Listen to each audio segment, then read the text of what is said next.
Salve, salve, galera!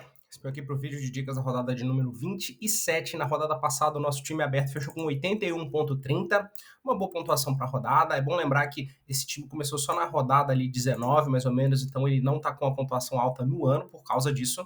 Mas o nosso time anual, que é o nosso time fechado, ele fez 83,60, fechou a rodada aí com 2.041,27 pontos. Está muito bem no ano, perto do top 0,5% nacional. Ou seja, de 5 milhões de cartoleiros, esse time está mais ou menos ali na posição 25 mil. Então agora vamos montar o nosso time, porque a rodada 26 ficou para trás. É hora de pensar na rodada 27. Vamos começar pelo nosso ataque. Esse aqui é unanimidade, porque esse aqui joga muita bola, que é o Pedro. O Queixada, galera, é um atacante que, cá para nós, é de seleção, né? Então ele tem muitos diferenciais. Então o Pedro está escalado no nosso time aqui, inclusive ganhará a faixa de capitão.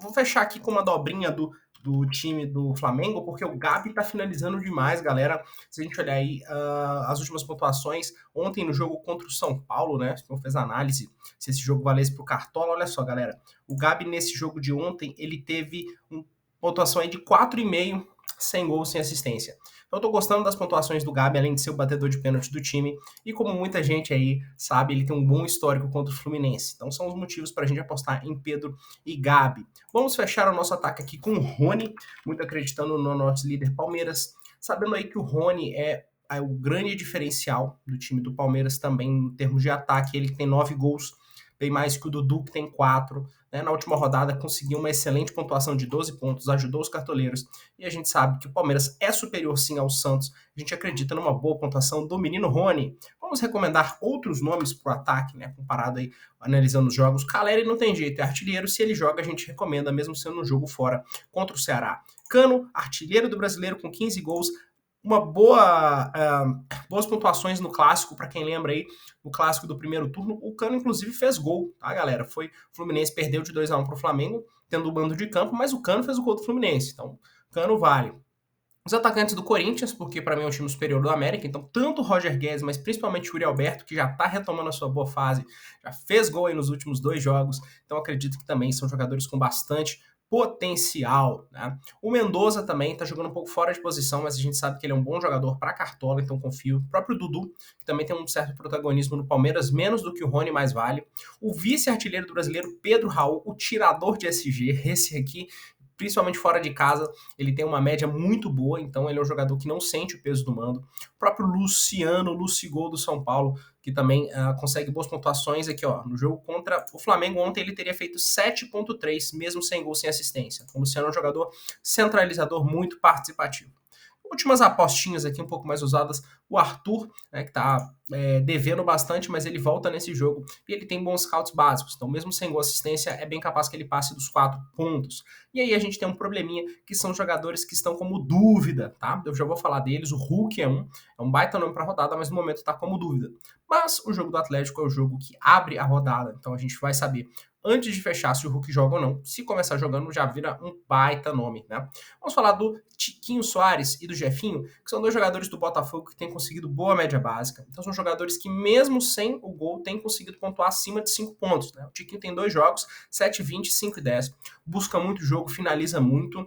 E olha, o Botafogo no momento tá sem batedor de pênalti, né? Que o Erisson, que era o batedor, saiu. Quem sabe se esse pênalti sai, não sobra aí pro Tiquinho, né?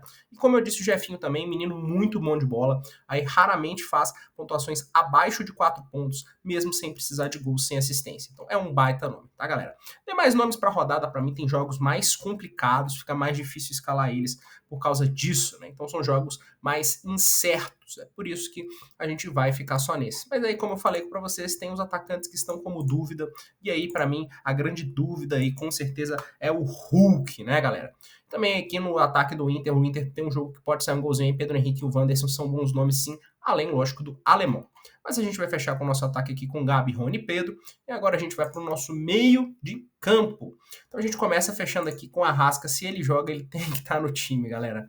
O Arrascaeta é muito craque, fez um golaço ontem contra o time do São Paulo. É verdade que ele não fez mais scouts além disso, mas precisa. Se ele fez o gol, pontuou ali mais de 8 pontos, não tem que ficar procurando o cara fazer mais do que isso, né? Então ele é um jogador muito participativo, o melhor, na minha opinião, jogador hoje na América Latina, sem dúvida, tá? para mim é o melhor jogador que joga hoje na América Latina, então é ele que está escalado. A gente também vai escalar o Scarpinha, que a gente sabe que é um baita jogador, tem 13 participações em gols em 23 jogos, é o jogador de meio de campo com mais participações em gols no campeonato. E o Terans? Será que o Terans finalmente vai acabar com essa história de que ele nunca mita depois de uma mitada, né? A galera tá falando assim, ele já zicou 2 vezes seguidas, mas ele nunca mitou 2 vezes seguidas. Mas eu não ligo, né? A gente sabe que o Cuiabá é um time que tá ali na zona, tá com muitas dificuldades. Então o Terans vai ser o meu outro meio da rodada sim, não importa o quanto as pessoas tentem zicar ele. Batedor de pênalti, fez gol na última rodada, muito participativo. Eu não vou levar nada disso em consideração. O Terans tá escalado. Outros nomes, Zé Rafael, que na última rodada fez 7.3 sem o gol. Polêmico esse gol demais. Eu fui prejudicado sim com esse gol, mas para mim o erro foi do juiz, tá? O juiz foi quem começou errando ali o Jefferson Moraes aí começou errando na súmula. O gol foi claramente do Murilo, mas aí para termos de Cartola conta a pontuação do gol. Foi uma decisão dos fantasies, não só do Cartola, mas também do Rei do Pitaco. E o Zé Rafael, apesar disso, fez 7.3 sem esse gol polêmico, né? Então ele é um baita jogador para Cartola, também vale você pensar, cogitar em ter no seu time. O Wellington Rato tem um jogo não muito fácil, tá vindo de uma sequência bem ruim, galera. Depois que a galera ficou de olho nessa sequência aqui, o cara emendou 4 zicadas, hein? Complicado, mas ainda assim, vale sim pelo posicionamento em campo. Fausto Vera, mito dos desarmes, assim como Lucas Sacha. Fausto Vera tem uma média de quase 4 desarmes por jogo, absurdo. Em 7 jogos ele passou de 7 pontos sem gol, sem assistência em 4 deles. Isso é raro de ver, né? Mas a gente vai falar do Sacha também, que é um baita jogador, também tá com uma média básica muito boa, em 9 jogos 36 desarmes, média de 4 por jogo, faz também sempre boas pontuações, mesmo sem gol, sem assistência, são os 2 mitos da média básica para quem não quer depender de gol, de assistência, né? Vamos lá, outros nomes aqui, o próprio João Gomes, a gente sabe que é muito bom para Cartola, então ele também é muito bom nos desarmes, vale a apostinha um pouquinho mais ousada. O Evangelista, batedor de pênalti do Bragantino, quer dizer, errou o último, mas eu não sei se com ele e o Luan Cândido em campo, ele vai bater o pênalti. Mas existe a chance sim, porque mesmo tendo errando o último, teoricamente, em tese, ele é o primeiro batedor de pênalti, né? O Luan Cândido bateu aquele último lá no último minuto, não lembro contra quem, contra qual time, mas a única coisa que eu lembro é que o Lucas Evangelista não estava em campo. O próprio Patrick, que também tem conseguido gols e assistências na temporada, eu gosto muito. Eduardo, uma apostinha um pouquinho mais ousada no time do Botafogo pelo confronto, também por ser um bom jogador. Everton Ribeiro, também um jogador muito participativo, deu assistência no jogo de ontem, também vale a pena você considerar escalar em seus times, né? Galera, os demais nomes aqui para mim tem jogos bem difíceis. O Jonathan não tá em boa fase, ao meu ver, tá? Mas pode ser que surpreenda, então uma aposta um pouquinho mais fora da caixa. Os demais para mim enfrentam times muito difíceis, galera. Então para mim é difícil você cravar esses jogadores aqui no seu time. E agora a gente vai falar de 2 jogadores que estão como dúvida, mas caso aí, na verdade 3, perdão, né? Mas caso aí a gente saiba que eles vão jogar, já se tornam excelentes opções para o seu time. A gente tem no Galo o Zaratio e o Nacho, né? Eles são baita nomes para a rodada, tem um confronto bem favorável. A gente sabe que os dois são bons jogadores para Cartola, principalmente o Zaratio, média dos dois aqui acima de 5 pontos. Mas aquela história, primeiro jogo da rodada do Atlético, então a gente sabe qual deles vai jogar. E também o Alan Patrick, que também é um bom jogador, gosto muito, muito participativo. O gol dele foi no detalhe na rodada passada, galera. Mas ele é um bom jogador, ele é um nome que eu considero bastante também para a rodada como uma boa opção. Galera, defesa, eu vou recomendar basicamente o nome de 4 times, porque são acho que os times que têm mais chance de SG. Para mim, o Bragantino, porque o Goiás, mesmo com o Pedro Raul, um time que tem, na maioria dos jogos, dificuldade para fazer gol fora de casa. Né? Tem esse agravante aí do Pedro Raul, que é o artilheiro do time e o vice-artilheiro do campeonato, então é um baita nome. O Atlético Paranaense, porque o Cuiabá a gente sabe que está com muita dificuldade para fazer gol fora de casa.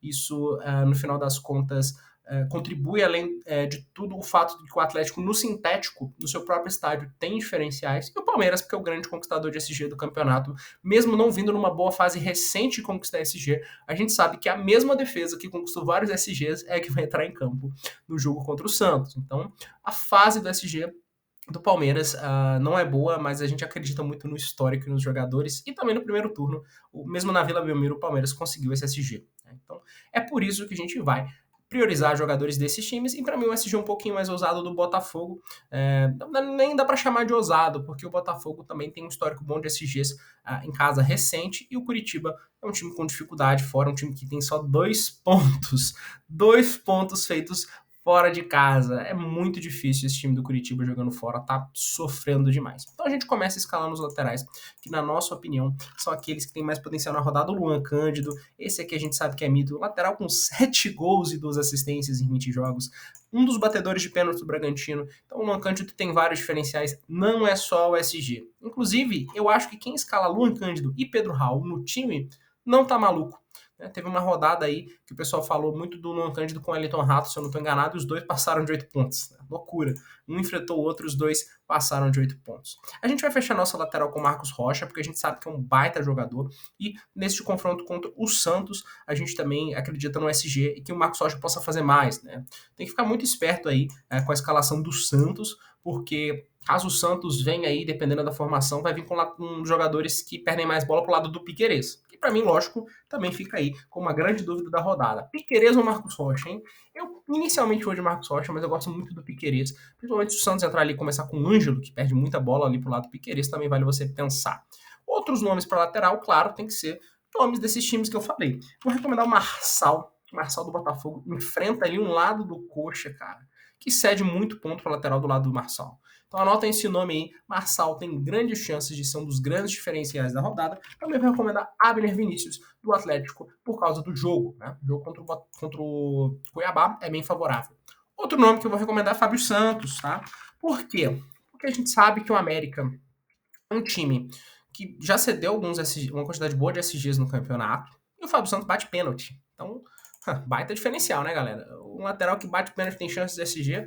Não é muito difícil acontecer um cenário que ele passe de 13 pontos. Então, o Fábio Santos também está escalado no nosso time de dicas, né? Não está escalado no nosso time, mas a gente recomenda também, assim como o Fagner, que a gente sabe que é um excelente lateral enfrentando o América Mineiro. Então a gente vai parar com essas opções, porque se você for escalar um lateral do Botafogo, para mim tem que ser o Marçal, e do Bragantino tem que ser o Luan Cândido. Então por isso eu não vou recomendar os demais nomes, galera.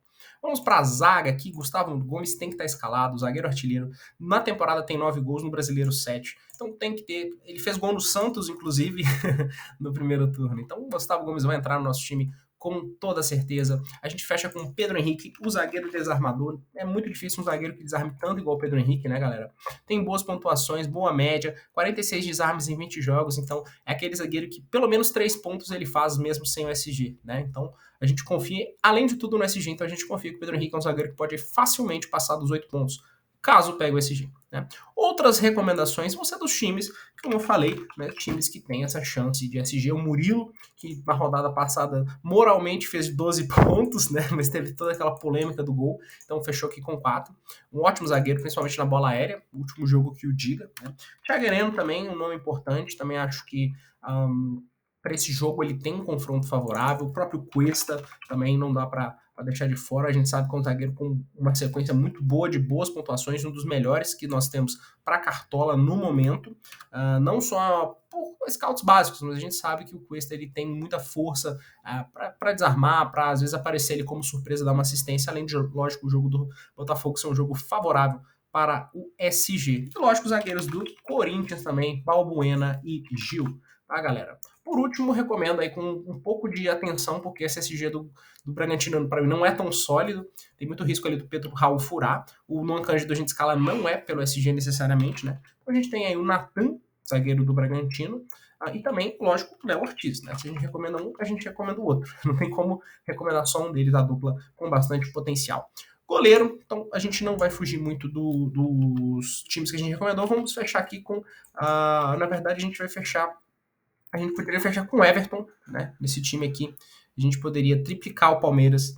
A gente poderia fechar com o Anderson aqui também e fazer um time um pouco mais do Atlético Paranaense aqui. Mas nós vamos dar uma leve ousada, uma leve espalhada nesse SG. E mesmo sendo um jogo para mim com pouca chance de SG, a gente vai recomendar Fernando Miguel. Tá, galera? Fernando Miguel ele vai entrar no nosso time aqui.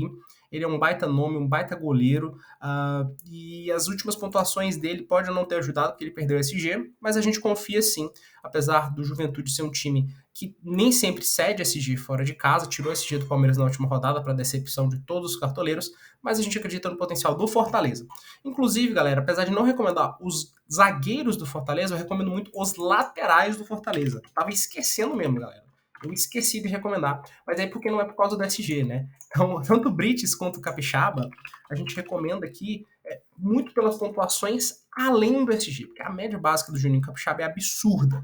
O Juninho Capixaba, para mim, tá fácil aí, entre os 5 melhores laterais para rodada, e eu esqueci mesmo porque eu tô focando no SG. Então, para mim, se você não gosta de SG, tem medo do SG, o Juninho Capixaba tem que ser seu lateral com o Luan Cândido. São dois laterais que têm muita chance de entregar, mesmo que todos os SGs vão pro saco essa rodada. Então a gente vai aposta ousada aqui no Fernando Miguel, pela força defensiva do Fortaleza, mesmo não acreditando muito nesse SG, eu acho que pode ser um SG surpresa, pode sair sim, abaixo dos 4 que eu falei, e se sair, meu amigo, o Fernando Miguel vai fazer pelo menos 8 pontos, porque geralmente as pontuações dele são, quando pega o SG, são acima disso. O Fernando Miguel tem uma média muito alta de defesas. Outros nomes que a gente vai recomendar, logicamente, o Anderson, é para você que quer fazer ali a dobrinha do Atlético. Então você fecha aqui com o Anderson e o Pedro Henrique, fecha com 2 defesas desse time que tem grande chance, lembrando que o Bento está suspenso, então isso conta. E o próprio Everton. No momento, o goleiro mais escalado, muito pelo confronto dele, muito pelo fato também de estar com o mínimo para valores abaixo, né? Sim, ainda tem gente lutando por cartoleta, galera. Você acha que não, mas tem. Mas são os nomes que a gente recomenda, até porque a gente acha que o Clayton, se pegar o SG pra gente, não dá e fazer uma pontuação muito alta. O Goiás não é muito de ceder defesa, né? Então, por isso, eu não recomendo muito o Clayton, mas aí também recomendo o Gatito e o próprio Cássio, né? O Cássio, porque o América é o time que mais mita goleiro na galáxia. Então, o Cássio tem grande chance de pegar o SG e fazer pelo menos 8 pontos, porque o América é um time que, quando cede o SG, também cede ali pelo menos 3 defesas. Então, esse é o nosso time, fechando com um técnico que é o Abel. Acho muito difícil aí um técnico que tem mais potencial que o Abel, né, galera? Então, não sei, na verdade, que faltou um pouquinho de cartoleta pro Abel, mas se você não tem problema, porque o segundo time da rodada é o Luiz Felipe Scolari, né? Que será por questões de cartoleta o nosso técnico, mas o técnico moral é o Abel, tá, galera? É o técnico que é o melhor da rodada. Então, são as duas opções de técnico que eu acho que quem pode um pouquinho fora da curva para mim, para cartola, é o Maurício Barbieri, tá, galera? O Luiz Castro, mesmo quando o Botafogo ganha, geralmente ganha de 1-0, o Luiz Castro não consegue ter altas pontuações. A gente já não vê isso no Barbieri, a gente vê o Barbieri aí, apesar da fase recente do Bragantino não ser das melhores, ele já teve várias pontuações acima de 6 pontos. Time escalado para essa rodada, vamos mitar, tamo junto, galera. Então, a expectativa dessa rodada é que a gente consiga, sim, uma boa pontuação. Um abraço para vocês.